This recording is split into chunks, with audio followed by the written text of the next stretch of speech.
The Great Hall of Station Prime was packed with beings from across the galaxy. Representatives from hundreds of worlds sat in their seats, their different shapes and colors, making the place look like a living rainbow. Some had fur, others had scales, and a few looked like walking crystals.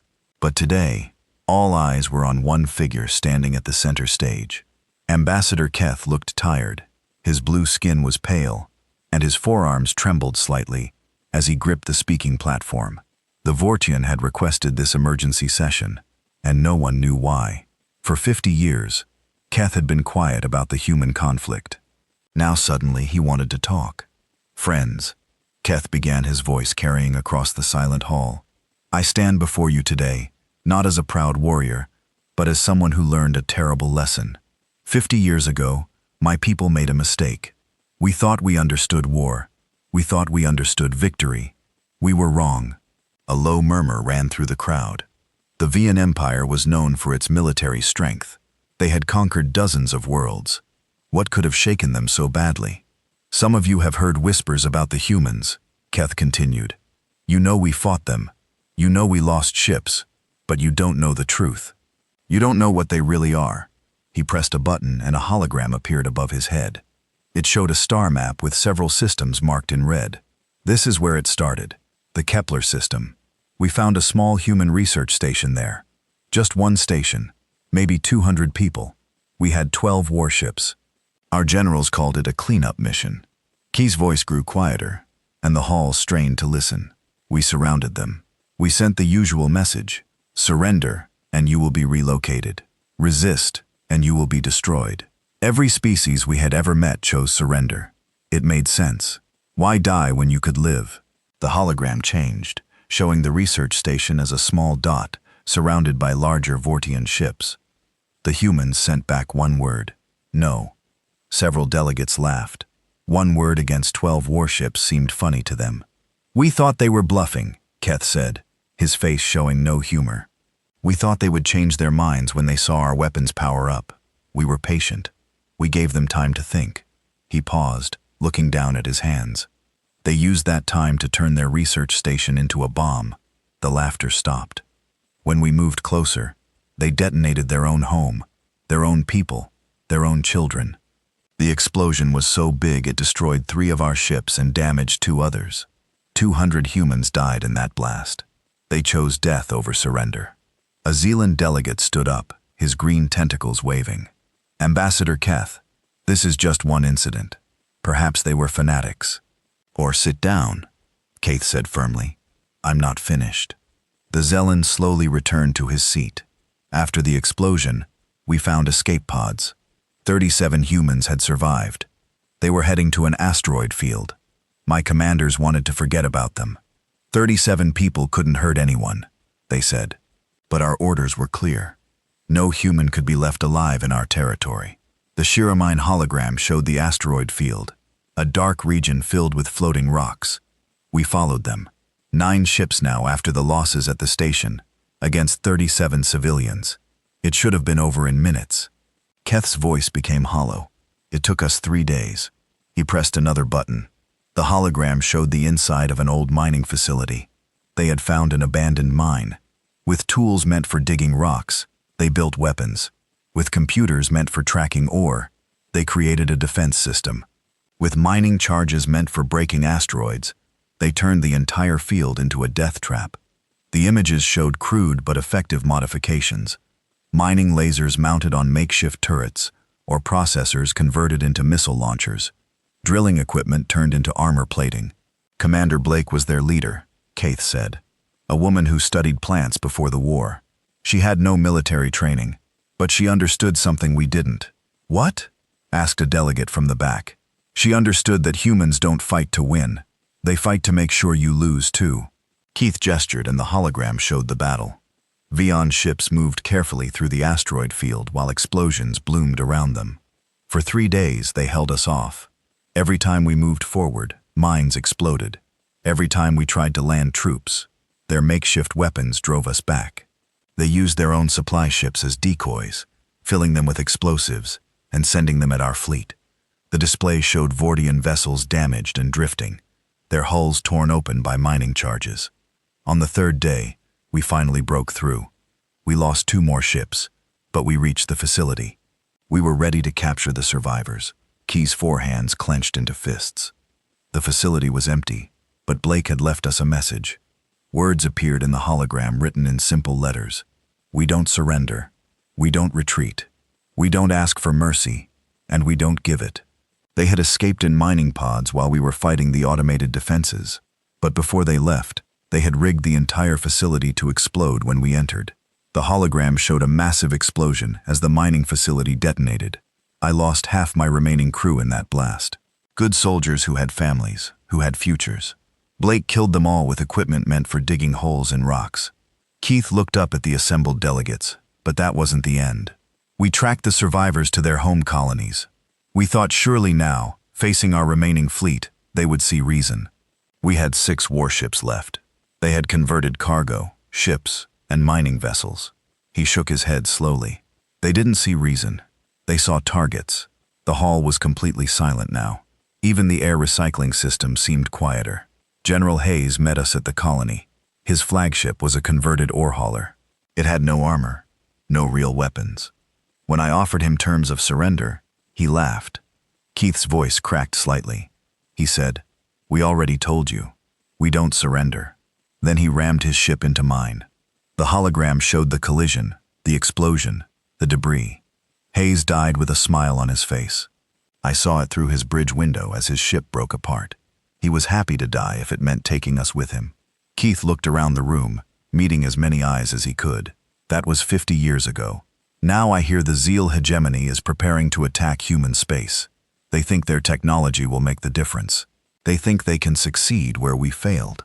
He straightened up, his voice growing stronger. I am here to tell you, don't attack the humans. They are not like us. When we lose, we surrender and hope for mercy. When they lose, they keep fighting until they drag you down with them.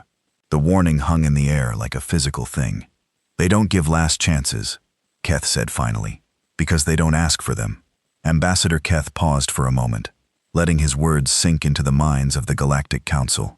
The Great Hall remained silent, waiting for him to continue. He could see the doubt in their eyes. They still didn't understand what humans truly were. I can see you don't believe me, Keth said, his voice steady. You think I'm exaggerating. You think fear has made me weak. Let me tell you exactly what happened in that asteroid field. Let me tell you about Commander Blake. He pressed another button on his control pad. The hologram above him changed, showing a detailed view of the mining facility where the human survivors had hidden.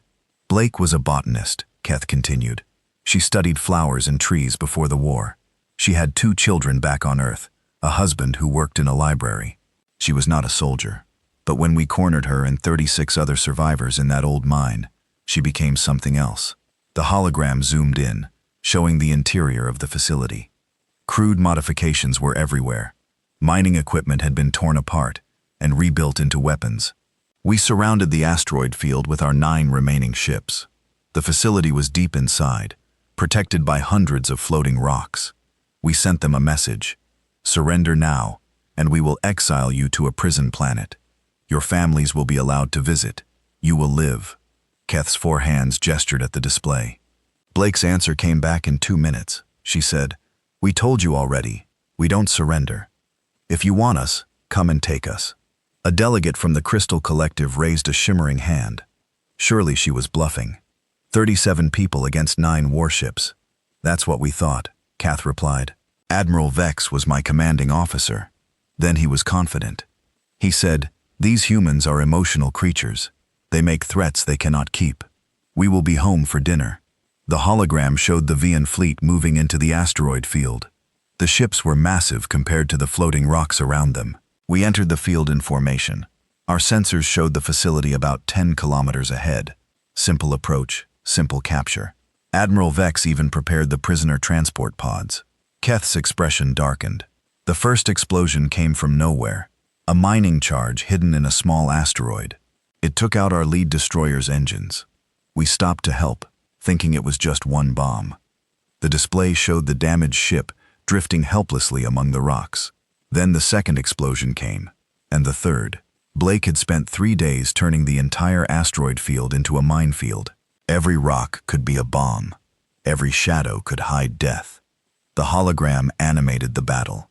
Vian ships moved slowly through the field, while explosions bloomed around them like deadly flowers. We tried to scan for the bombs, but Blake was clever. She had used the natural metals in the asteroids to hide the charges. Our sensors couldn't tell the difference between a normal rock and one packed with explosives. Keith paused, remembering. After 6 hours, we had lost another ship and had 4 more damaged. Admiral Vex was getting angry. He ordered us to blast our way through, destroy every asteroid in our path.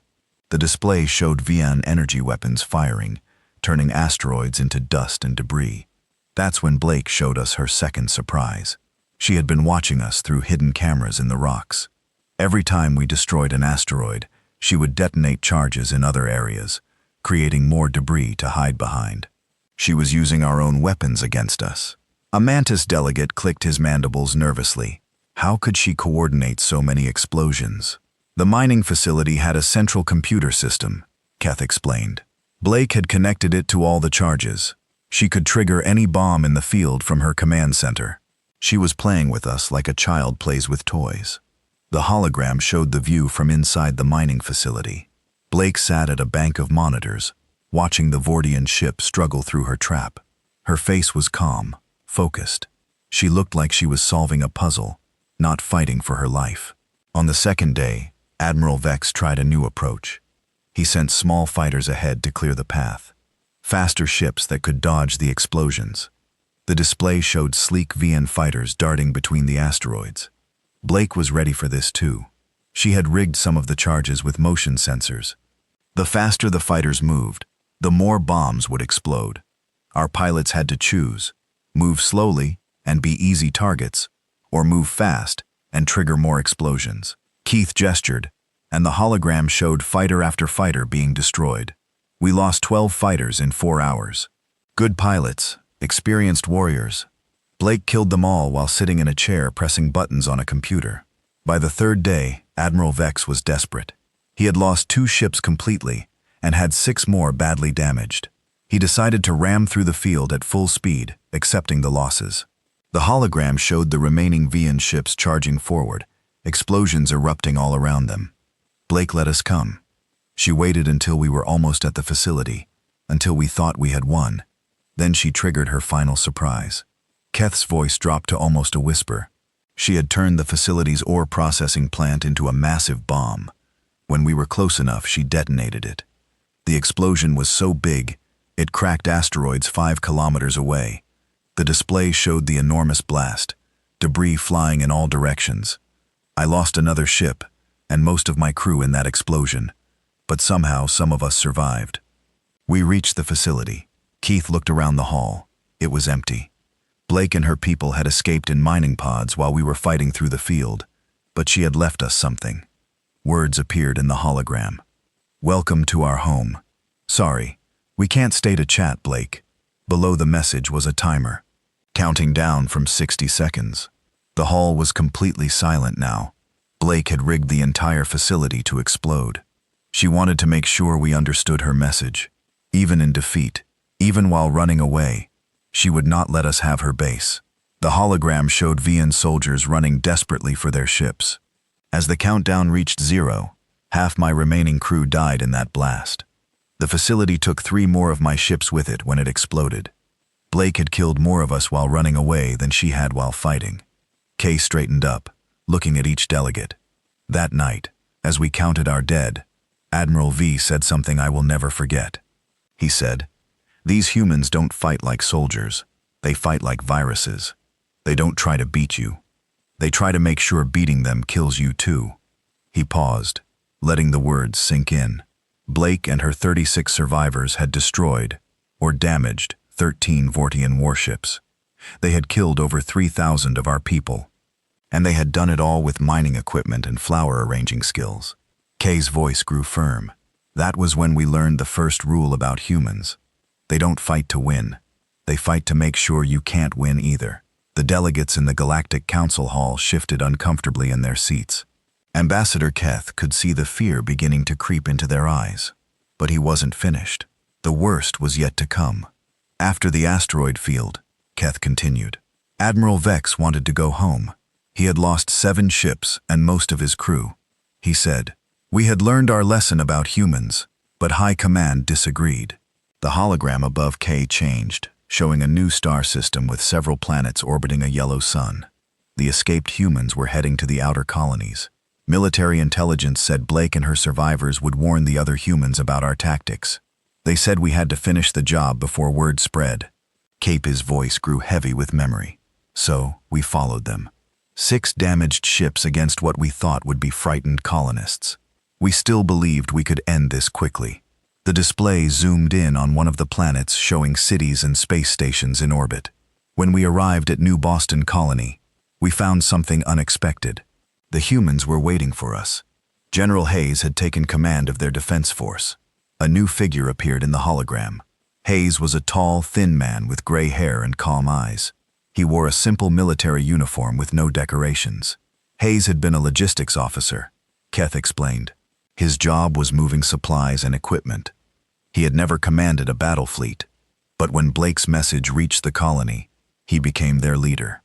The hologram showed the human defense force. It was a strange collection of ships, cargo haulers, mining vessels, passenger transports, and a few old patrol boats. We sent Hayes the same message we had sent to everyone else.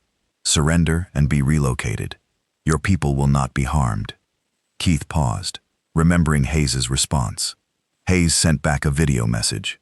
He was standing on the bridge of his flagship, a converted cargo hauler called the Morning Star.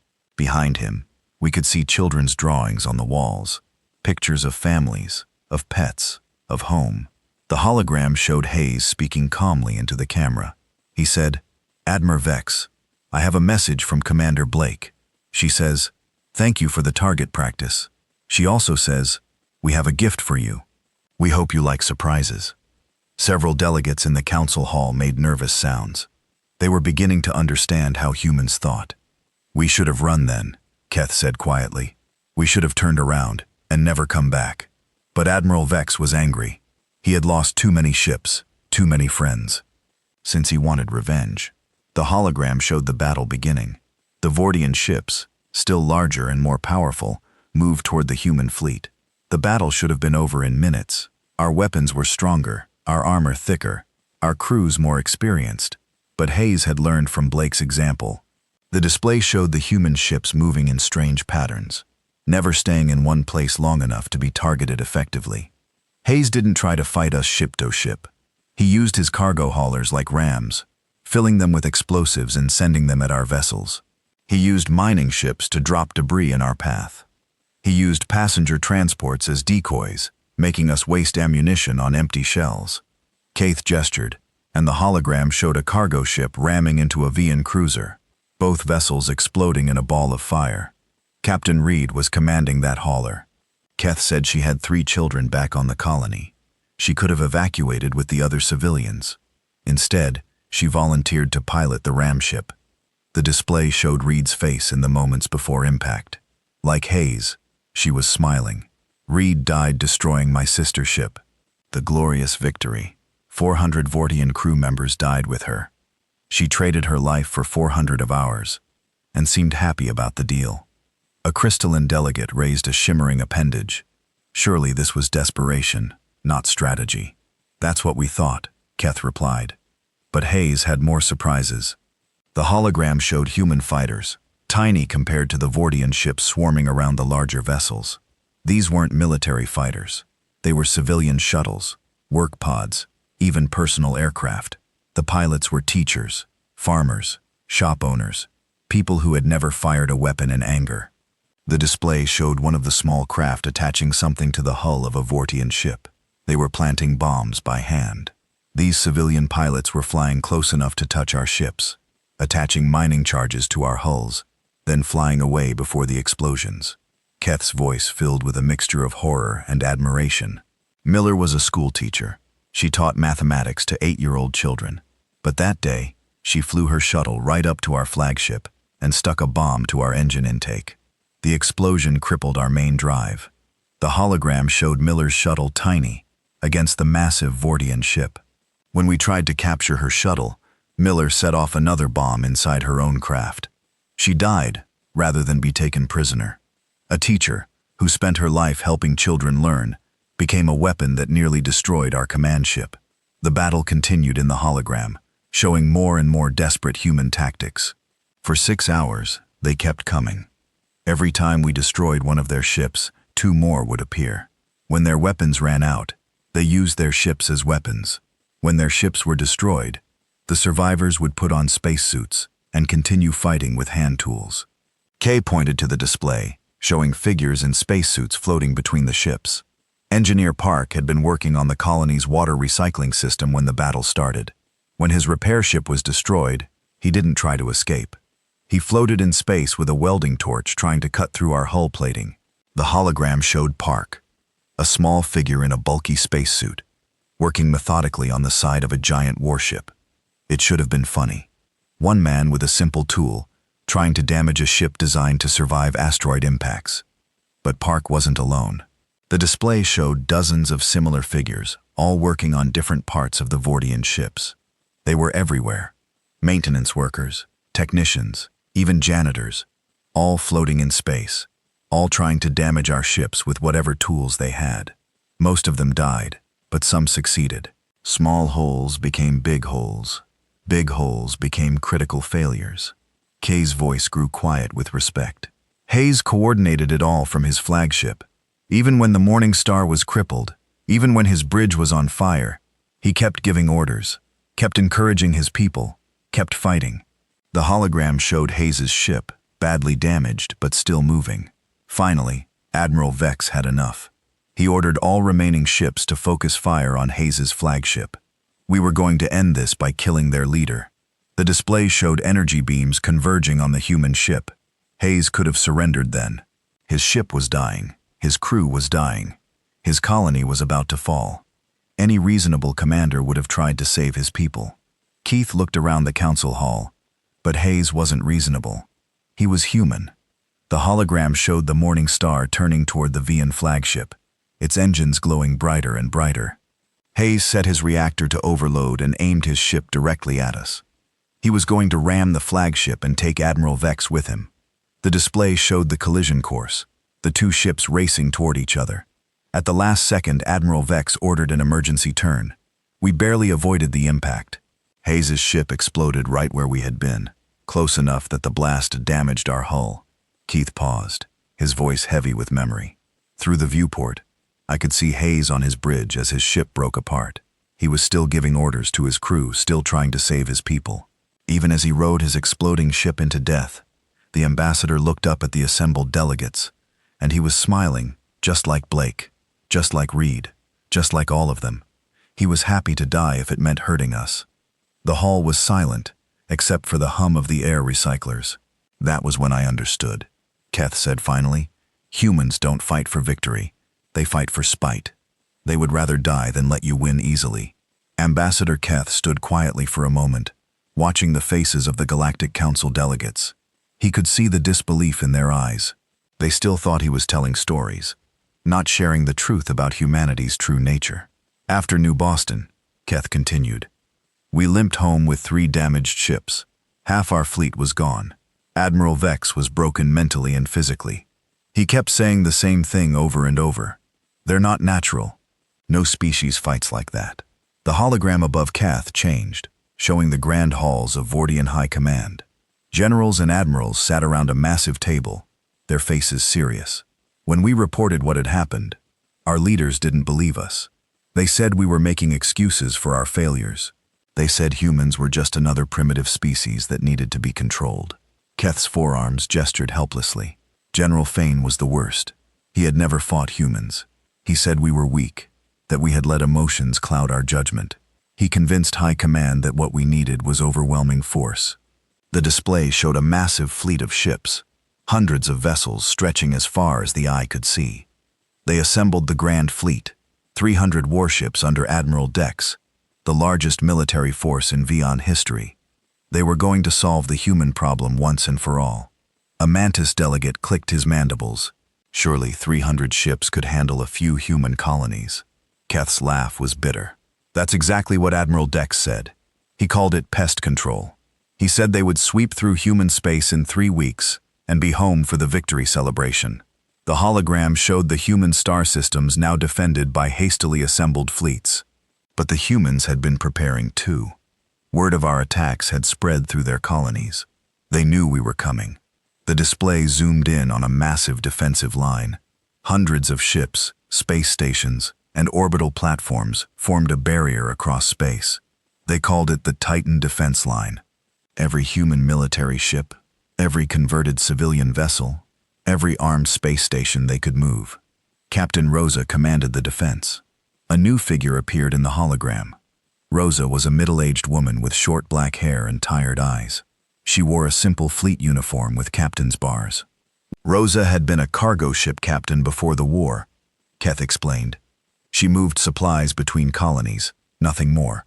But when the Grand Fleet approached, she became the commander of humanity's last stand. The display showed Rosa's flagship, a converted heavy freighter bristling with weapons. When Admiral Dex sent his surrender demand, Rosa's reply was broadcast on all human channels. Every human in their territory heard her words. Rosa's image appeared larger. Speaking directly to the camera, she said, "Admiral Dex, you've come a long way to die. We've prepared a warm welcome for you. Every human ship, every human station, every human fighter is ready to make you pay for every meter of space you take. We don't surrender. We don't retreat. We make you earn every victory with blood." The hologram showed the massive Vortune fleet approaching the human defense line. Admiral Dex was confident. 300 ships against maybe 60 human vessels. The odds were impossible. Kath paused, his voice growing heavy. The battle lasted 6 months. Gasps came from several delegates. 6 months was unheard of for a space battle. Rosa's strategy was simple, Keth continued. Make every meter of space cost us dearly. The humans didn't try to win. They tried to make winning too expensive to bear. The hologram showed the first engagement. Human ships charged directly at the Vortian fleet, exploding against the larger vessels. In the first hour, we destroyed 20 human ships. Admiral Dex was pleased. At that rate, the battle would be over by evening. The display showed more human ships approaching, but these were different. But the humans weren't finished.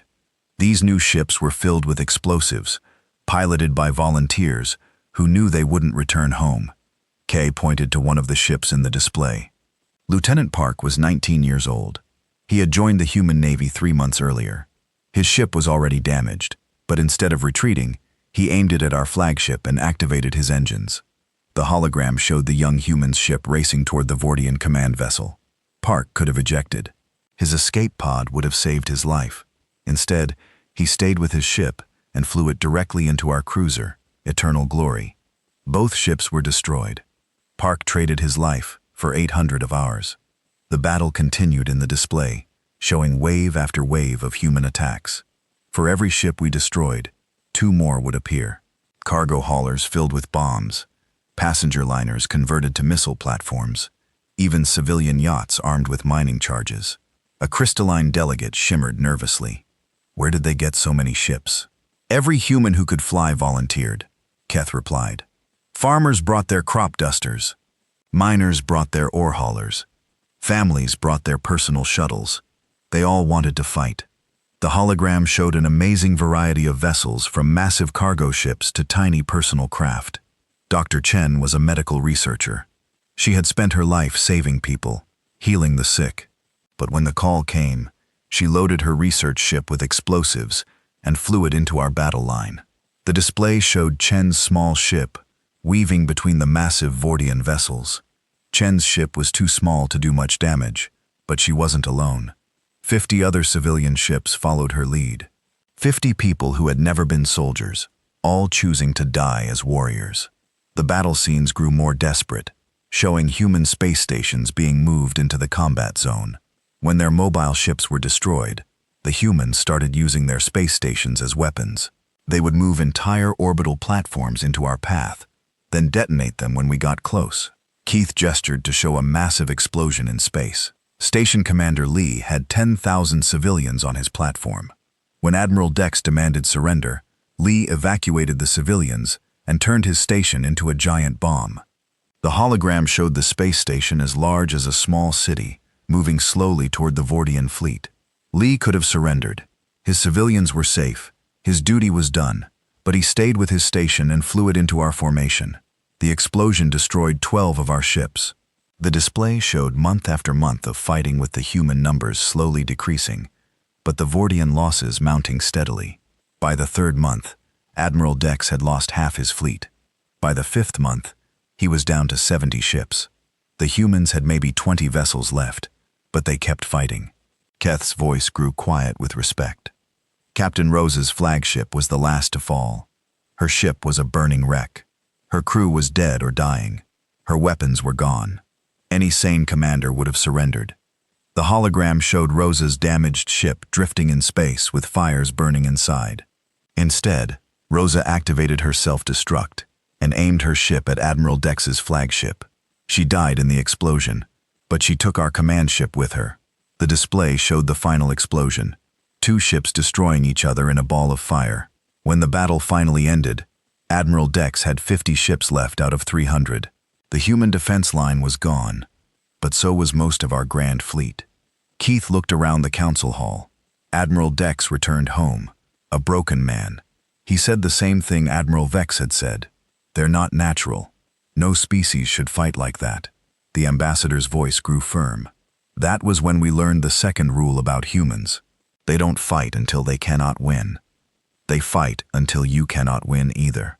The Great Hall of Station Prime was completely silent. Ambassador Keth could see the shock in the delegates' eyes. They were finally beginning to understand what humanity truly was. But his story wasn't finished yet. After the Titan defense line, Keth said quietly, the Vortian Empire was broken. We had lost our grand fleet, our best admirals, and the respect of our own people. The war had lasted 2 years and cost us everything. The hologram above him showed VN worlds. Their cities darkened their populations in mourning. Our economy collapsed. Our military was in ruins. Our allies abandoned us. All because we had tried to conquer a species that refused to be conquered. Keth's forearms trembled slightly as he continued. The humans never asked for peace terms. They never demanded territory or reparations. They simply waited as if they knew we couldn't continue. The display showed human ships patrolling their borders, but not advancing into Vortian space. High Command wanted to try again. They talked about building new fleets, developing better weapons, finding human weaknesses. But Admiral Dex stopped them. A new figure appeared in the hologram. Admiral Dex looked older, his face lined with exhaustion and loss. Dex had fought the humans for 6 months. He had seen what they were capable of. When the generals demanded another attack, he said something that ended the war. Keith paused, letting the moment build. He said, "Gentlemen, we cannot defeat an enemy that considers mutual destruction a victory. The humans don't want to conquer us. They want to make sure that conquering them kills us, and they're very good at it." The hologram showed the final peace negotiations. No human representatives were present. We declared an end to hostilities. We withdrew from all human territory. We promised never to attack them again. The humans never replied to our messages. They simply accepted our surrender without acknowledging it. A Zealand delegate raised a tentacle. "But surely, Ambassador, that was 50 years ago. The humans must have changed. Technology advances. Civilizations evolve." Keth's laugh was bitter. That's what the Zealand hegemony thinks. The hologram changed, showing recent news reports. Zealand fleets were massing near human space, their commanders confident in their superior technology. 3 days ago, Zealand Admiral Kane sent an ultimatum to the human colonies. He demanded they submit to Zealand authority or face the consequences. The display showed Kane, a proud Zealand with green skin and multiple arms, speaking confidently to his officers. Kane believes his advanced shields and quantum weapons will make the difference. He thinks the Zealands can succeed where we failed. Keth gestured, and the hologram showed the human response. It was a simple message broadcast on all frequencies. The human sent back one sentence. "We already told you we don't surrender." The toy hall erupted in nervous chatter. The delegates were finally understanding the implications. "Yesterday," Keth continued, "the first skirmishes began. Zealand scouts encountered human patrol ships near the border. The display showed the battle reports. 3 Zellan vessels destroyed, 1 human ship lost. Admiral Kane was surprised by human tactics. Their ships are still not as advanced as Zellan technology, but they fight the same way they always have. Keith pointed to the tactical display. Captain Murphy was commanding the human patrol. When his ship was disabled, he didn't try to escape. He set his reactor to overload and rammed the Zealand flagship. The image showed the explosion. 2 ships dying together in fire and light. Murphy died with a smile on his face. Just like Hayes, just like Rosa, just like all of them. He was happy to trade his life for a Zealand ship. The ambassador looked around the council hall, meeting as many eyes as he could. The Zealand military is confident. They have better weapons, stronger shields, faster ships. They think technology will save them. Keith's voice grew heavy with certainty. They're wrong. Technology doesn't matter when your enemy doesn't care about survival. Tactics don't matter when your opponent considers death an acceptable outcome.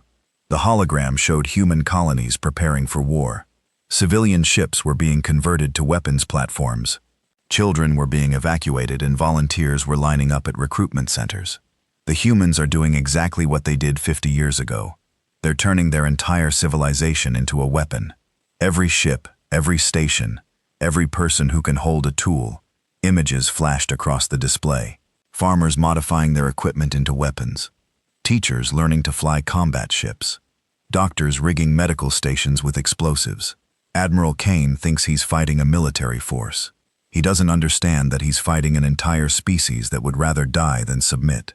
Keely's voice rose with passion. Do you see the pattern? The humans don't win wars. They make wars so expensive that their enemies stop fighting. They turn every battle into a question. How many of your people are you willing to lose for victory? The hologram showed casualty figures from the Vordian War. Hundreds of thousands of dead soldiers, destroyed ships, ruined economies. We lost more people fighting 50,000 humans than we had lost in the previous century of conquest.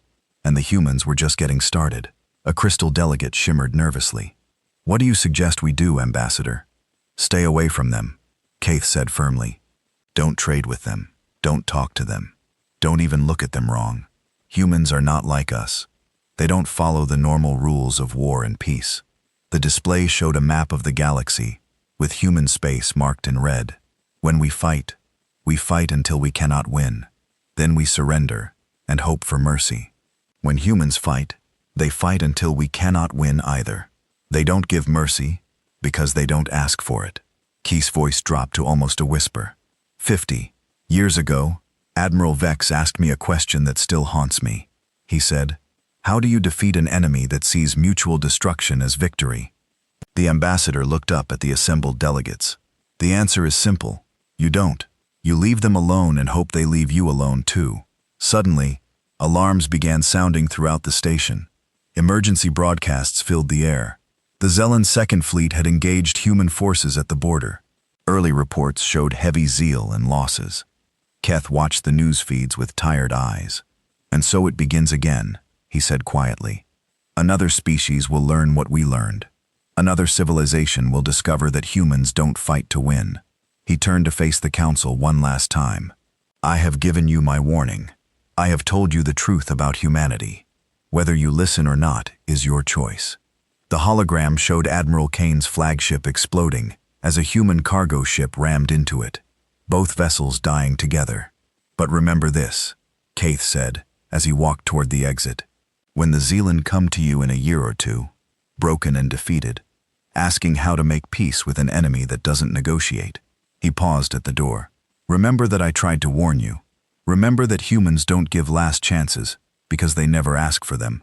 The hall erupted in chaos as more reports came in. Another Zealand fleet destroyed. Another human colony burning. Another war that would end with one side learning that some enemies cannot be defeated, only survived. Keith left the chamber knowing that his words would be forgotten until it was too late. Somewhere in space, humans were dying with smiles on their faces, taking their enemies with them into the dark. The cycle would continue until every species in the galaxy learned the same lesson. Never attack the humans, because they will never give you one last chance.